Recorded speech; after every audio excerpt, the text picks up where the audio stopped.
C'est ce qu'on entend quand on est en France. Oui, on est mal soigné, patati. Et je dépense tellement moins d'argent que quand j'étais en France. Dans le métro à Lisbonne, tu vois des choses que tu ne pourrais jamais voir à Paris. C'est juste pas possible. Les femmes ou les jeunes filles peuvent être en tenue un peu légère ou en mini-jupe sans se faire agresser, quoi. Et c'est des trucs jamais tu pourrais voir un truc comme ça à Paris, jamais. Je vois le programme que les enfants suivent à l'école portugaise, ils sont plus en avance que moi, mes enfants, ils apprenaient en France. Je regrette presque de ne pas l'avoir fait plus tôt.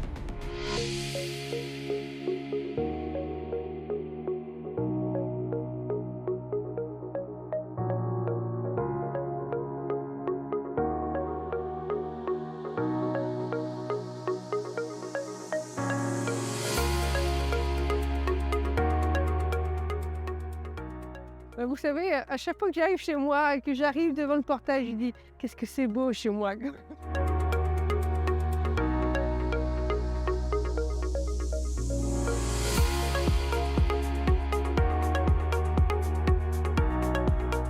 Et on s'est installé il y a 5 ans au Portugal. En tout cas, on a pris la décision de s'installer au Portugal il y a 5 ans. On a choisi Lisbonne parce qu'en fait, l'Algarve, c'était un peu trop chaud pour moi et Porto, c'est vraiment trop froid. Ça ressemble trop à la France. Donc, Lisbonne, c'était vraiment un bon intermédiaire au niveau de la qualité de vie et puis du temps et tout ça. On s'est d'abord posé 6 mois en location du côté d'Estoril. On a pris une petite location. Ça nous a permis un petit peu de ratisser un peu autour de Lisbonne, voir un petit peu ce qu'on aimait, ce qu'on n'aimait pas. Non, moi je connais bien le Portugal, je connais en tout cas toute la partie de Porto, puisqu'en fait mon mari est d'origine portugaise. Donc lui, il parle très bien le portugais, bien sûr. Et on a décidé de venir ici parce que au départ, l'idée c'était d'aller du côté d'Avignon. Et puis en fait, chemin faisant, je me suis dit, et pourquoi on ne changerait pas de vie? Les enfants sont grands. On avait presque fini de vendre toutes nos sociétés à Paris. Donc avant, vous êtes travaillé déjà à faire des sociétés à vous et en région parisienne. Alors en fait, nous on a eu avec mon mari et moi, là, on s'est rencontrés en 1987 et on a toujours travaillé ensemble. On a eu d'abord une société de nettoyage, après une société de service, après d'autres sociétés. On l'a revendu un petit peu par opportunité. Ça, c'est important de savoir travailler ensemble pour monter un projet ici. En tout cas, le type de projet qu'on a ouvert ici, la Vénus de Lisbonne, oui, c'est juste primordial. Un établissement de chambre d'hôtes, c'est un couple qui reçoit. Les gens, ils viennent voir un couple. Alors, ça peut être une personne toute seule, mais le travail est quand même fatigant, quoi. Ça reste du travail et c'est chronophage. Il y a beaucoup de choses à faire, beaucoup de choses à organiser. Aujourd'hui, il faut être beaucoup sur les réseaux sociaux. Vous avez aussi du personnel ou des Portugais. Oui, c'est ça. On a un jardinier à plein temps parce que ça, c'est une obligation. Ici, il y a 2 hectares et 2 parcs. De jardin, de parc. Le parc est extraordinaire. Puis, j'ai des femmes de ménage qui viennent m'aider ponctuellement. Moi, je suis arrivée ici, j'étais pas à la retraite. C'est quelque chose qu'on a étudié. On savait qu'on allait partir à la retraite, mais on n'était pas encore à la retraite. Donc, l'idée, c'était quand même de pouvoir d'avoir une activité, mais que ça reste du plaisir. Pour moi, c'est important. On a eu des activités qui sont très fatigantes, très stressantes, avec du personnel, ouais. Et moi, c'était important de garder une activité. Moi, je pouvais pas. Je me serais pas vue venir ici et puis me poser. C'était juste pas possible. Moi, je suis toujours dans l'activité. Il faut que ça bouge. Donc, l'idée d'ouvrir des chambres d'hôtes, ça m'allait bien parce que du coup, ça allie un petit peu une activité qui n'est pas trop fatigante, mais qui permet quand même d'être pas toute seule, de partager, de voir du monde. En fait, je pense que c'est tout simplement une saturation. J'étais une Parisienne et j'ai adoré, j'habitais à Paris dans le 18e, à Porte de la Chapelle. J'ai adoré pendant des années vivre à Paris sans aucun souci. Et je pense qu'en vieillissant, j'avais juste envie d'autre chose. Simplement, les enfants, ils ont grandi, il y en a un qui s'est marié, l'autre qui fait sa vie. Et à un moment donné, on a juste envie d'autre chose. Pas Non, du tout. pas du tout. Non, non, non, en fait, l'idée est venue de moi. Le fait aussi, c'est que bon, on est quand même un couple assez soudé. Tout ce qu'on a fait ensemble. Donc on en a parlé, on en a discuté, et je lui ai dit: «Voilà, moi j'ai ce projet-là». Au tout départ, pour rien vous cacher, je voulais ouvrir un club de jazz et puis j'ai eu des petits soucis de santé et puis bon, mon mari m'a dit: «Non, non». Je lui ai dit: «Bah, je dis écoute, j'ai une autre petite idée dans la tête, qui me trotte, dans la tête» et j'ai dit: «Bah, voilà, je voudrais faire un truc comme ça. Je voudrais faire des chambres d'hôtes». Et mon idée, c'était vraiment de faire des chambres d'hôtes à thème. Trouver des décorations inspirantes pour que les couples, quand ils viennent ici, sortent vraiment de quelque chose qui est pas ordinaire. En fait, ça dépend. Moi, si vous voulez, quand on a commencé à chercher, on est parti de Lisbonne. Moi, je me suis dit: «Je veux des chambres d'hôtes à 30 kilomètres autour de Lisbonne». Donc je voulais pas passer le pont parce que c'est trop problématique au niveau des transports et de la circulation et tout. Je voulais quelque chose qui fasse minimum 400 carrés. On a visité tout ce qui était à vendre dans ce cercle-là. Et un jour, je suis tombée ici. Donc ici, ça s'appelle la Quinta du Monde des Abeilles. Et alors là, c'était juste le coup de foudre, quoi. Quand je suis arrivée ici, quand vous arrivez ici, que vous visitez le parc, mais c'est juste merveilleux, quoi. Et puis du coup, mon mari m'a dit: «Bon», bah, je lui ai dit: «Bah, écoute, les chambres, c'est super. Ah, elles sont prêtes, il y a plus qu'à». Bah, j'ai dit: «Non, on casse tout, hein». Il me dit: «Mais comment ça, on casse tout?»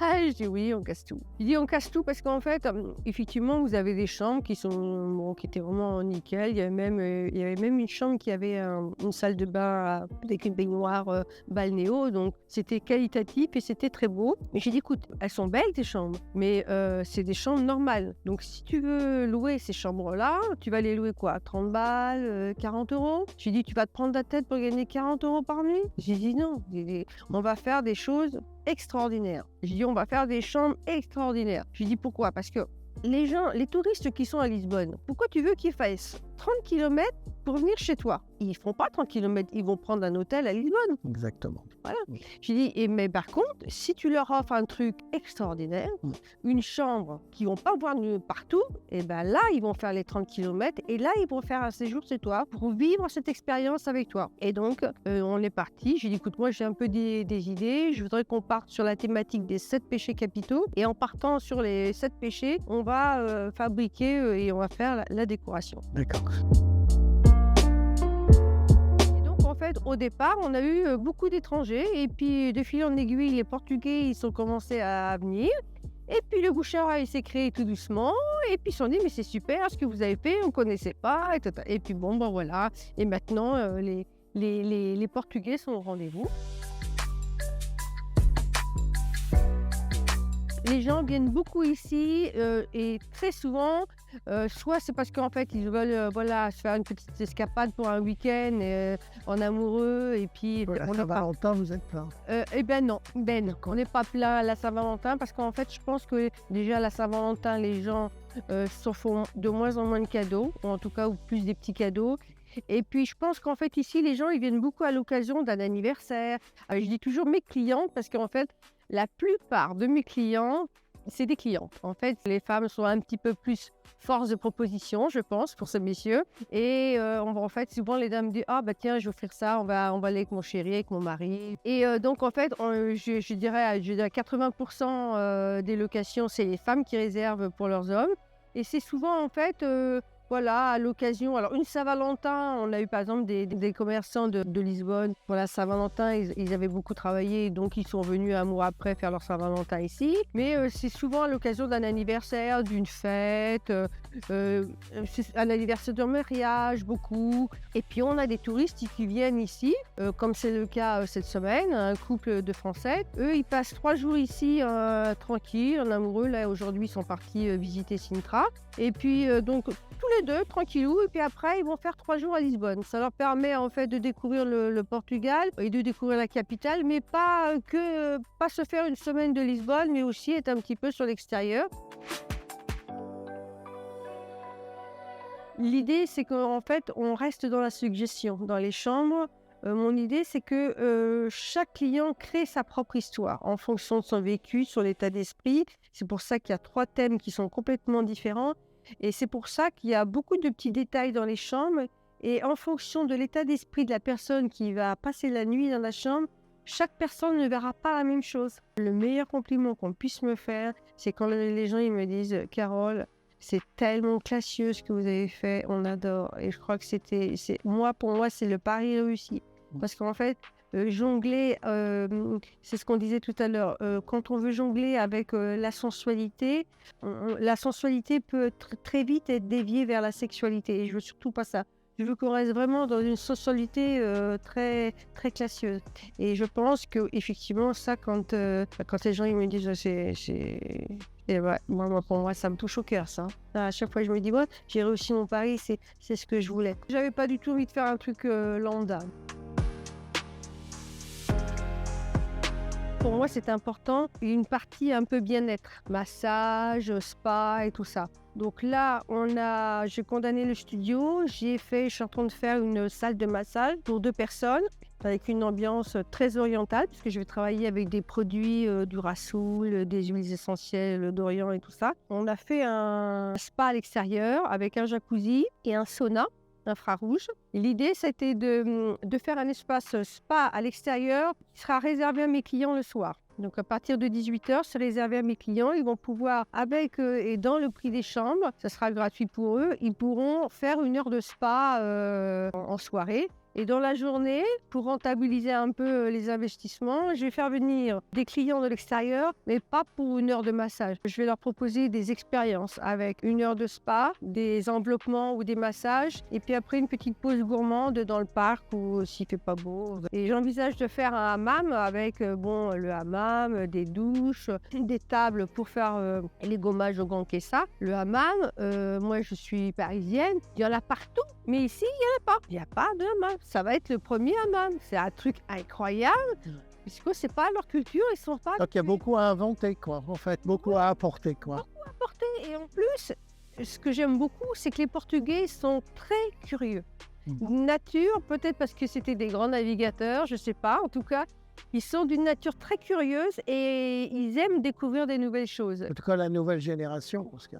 Mais même autrefois dans le... Ah, mais c'est vrai que dans mon village, par exemple, tous les personnes âgées, ils allaient ensemble à la piscine avec les trucs. Ils faisaient des choses que je voyais même pas en France, par exemple. Et pour moi, c'est vrai que moi, c'était ma formation, c'était coiffeuse et esthéticienne avec une option massage. Mais en fait, j'ai jamais pratiqué parce que voilà, la vie m'a amenée vers d'autres chemins. Bon, voilà, c'est comme ça. Des fois, vous faites une formation et puis voilà, il y a des opportunités.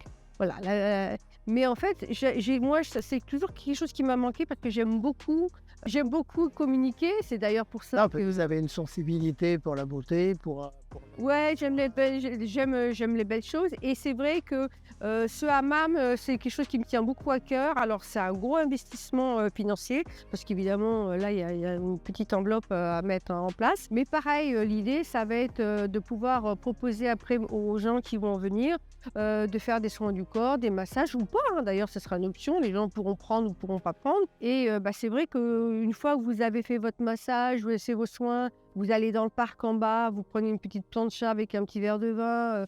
Tous les deux, vous êtes seuls au monde dans la verdure. Enfin, c'est le paradis. Hein.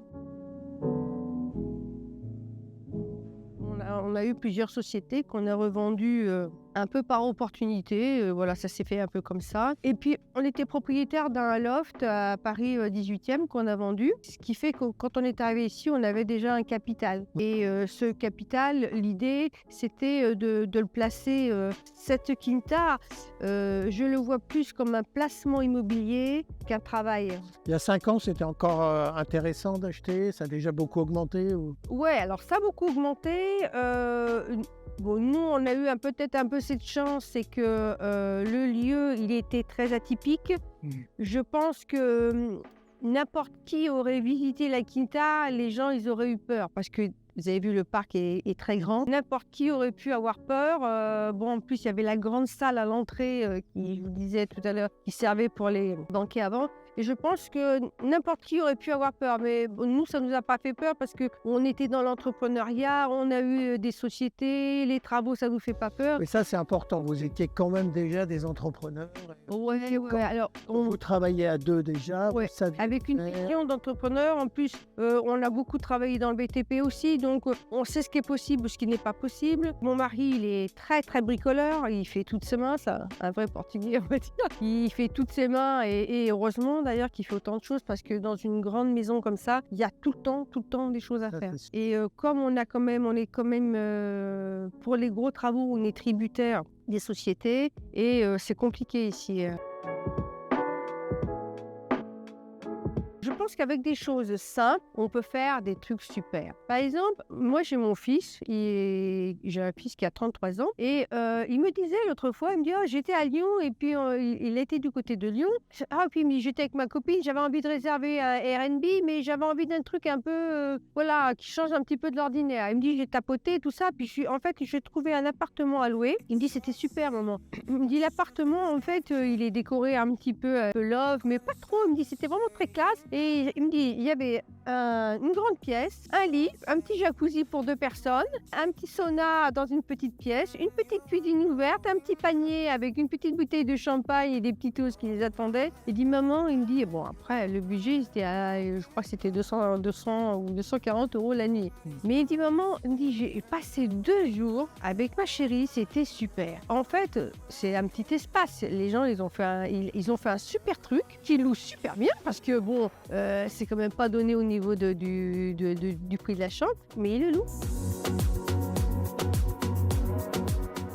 Je dois être honnête avec vous, ma vision, c'est pas la rentabilité ici. Pourquoi? Parce que moi, j'ai pas acheté ce lieu pour faire de l'argent, puisqu'en fait, mon capital gelé, la maison, elle est payée et les chambres que je fais, ça couvre mes frais qui sont les frais fixes. C'est aussi ma maison, j'habite dans un endroit extraordinaire, donc j'ai pas, moi, je suis pas dans ce besoin de rentabilité, comme par exemple quelqu'un qui va se dire, voilà, moi j'arrive, je suis à la retraite, ma retraite elle est toute petite, il faut absolument que j'ai un complément. Là, les gens ils vont être dans la rentabilité. Ils vont dire, voilà, il faut que je remplisse et que je remplisse beaucoup. Et moi, j'étais pas, je suis Ça pourrait l'être. Il y avait un peu plus de chambres peut-être. Mais moi, je veux pas. Oui, c'est ça, vous voulez pas. Mais ça pourrait. Mais complètement. Pourrait l'être.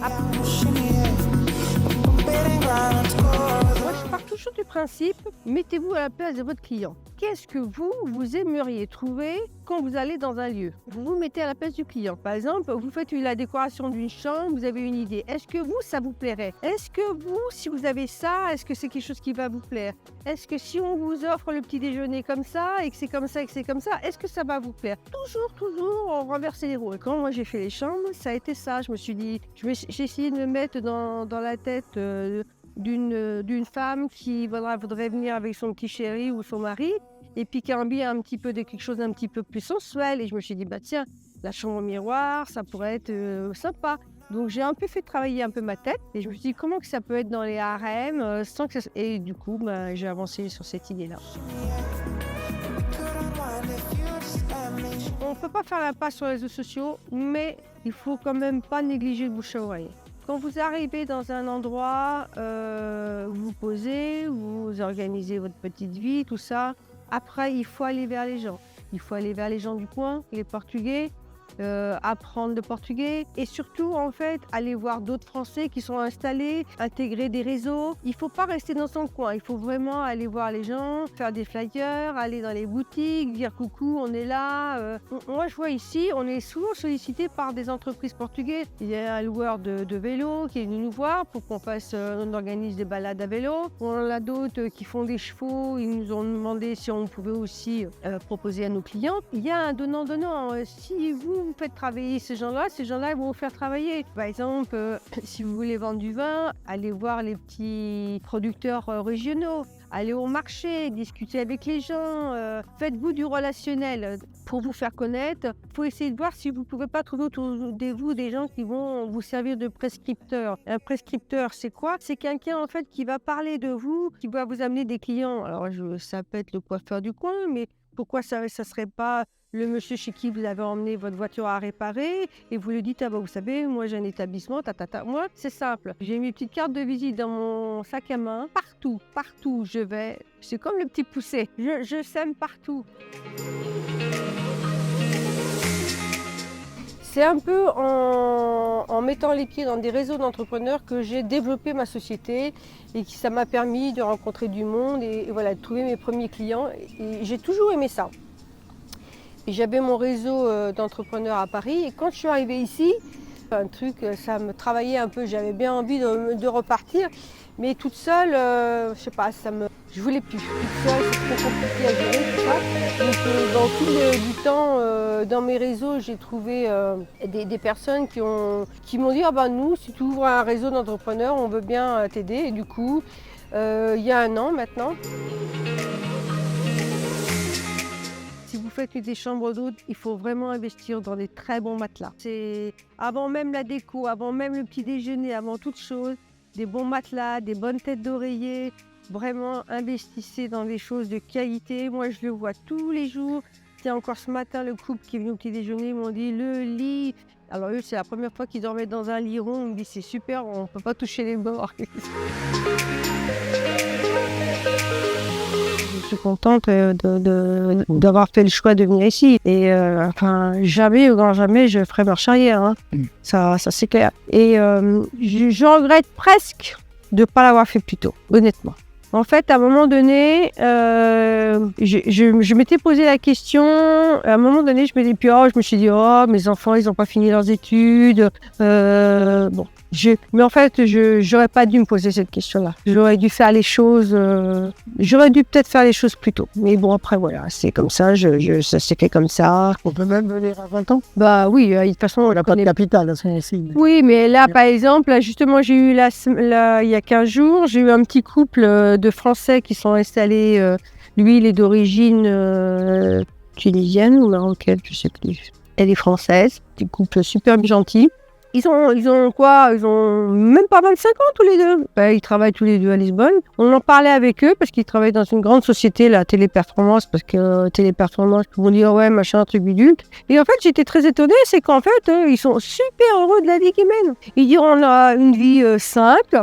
C'est sûr qu'en tant que... on n'a pas des salaires exorbitants, mais d'un autre côté, ils me disent je dépense tellement moins d'argent que quand j'étais en France. Ils disent on vit simplement, on mange plus simplement, on a moins de dépenses, on a plus de plaisir et d'activités gratuites. Et du coup, elle dit, en fin de compte, j'ai une qualité de vie que j'avais pas du tout en France. Et quoi, ils ont pas... Je suis sûre qu'ils n'ont pas 25 ans tous les deux. Tout est faisable.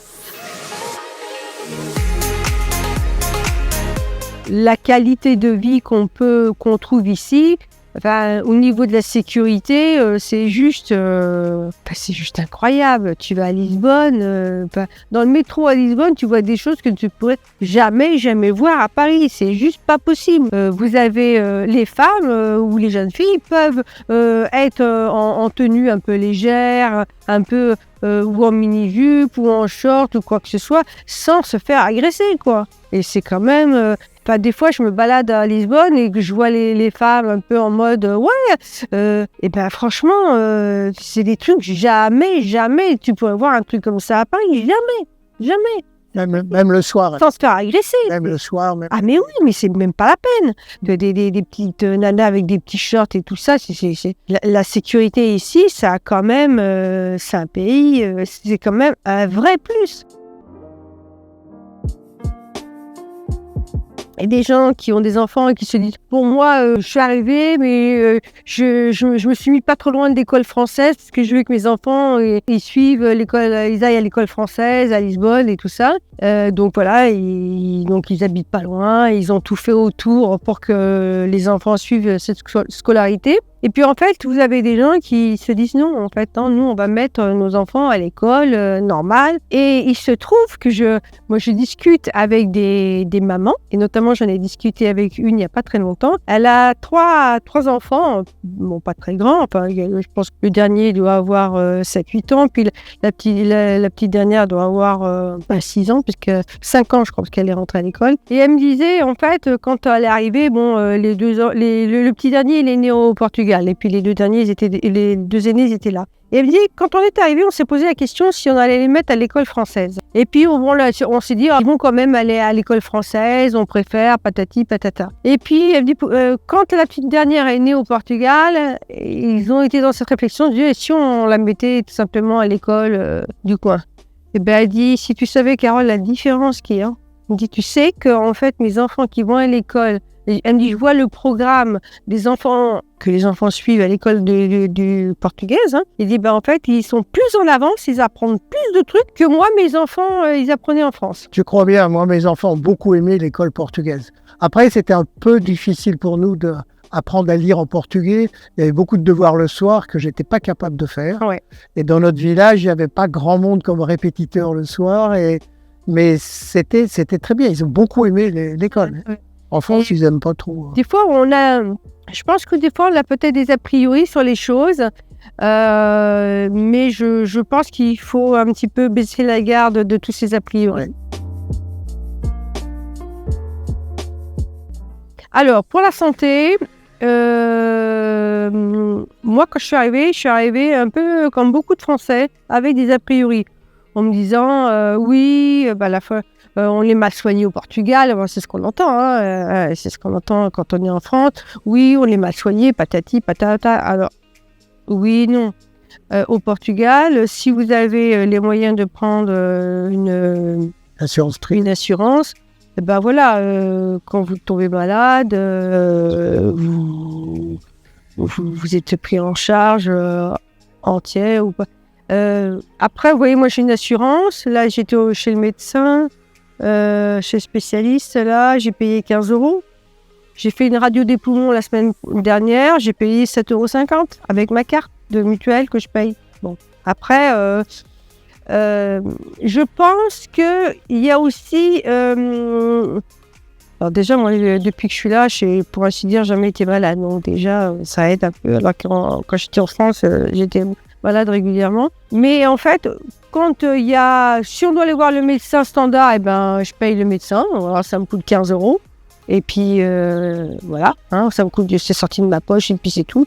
Et puis, si j'ai des spécialistes, j'ai une petite mutuelle qui couvre en tout et partie.